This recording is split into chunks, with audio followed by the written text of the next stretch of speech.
Predstavujem vám ďalšiu našu učebnú pomôcku, je to farma Počítame zvieratka. Táto farma sa dodáva opäť na obojstrannej magnetickej tabule. K nej dodávame celé zvieracie rodiny, čiže samca, samicu aj mláďata. Takže táto učebná pomôcka môže slúžiť jednak na počítanie, jednak na rozvoj poznania.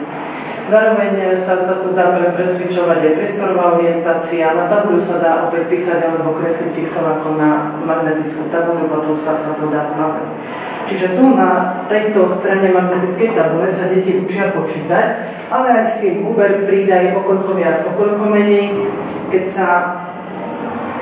čiže človek chová zvieratá, aby mal z nich nejaký užitok. Preto je tu takýto vláčik. Vláčik má 10 vagónov, každý vagón má inú farbu na kope, má aj svoje číslo, čiže dajú sa tu farby a čísla precvičovať.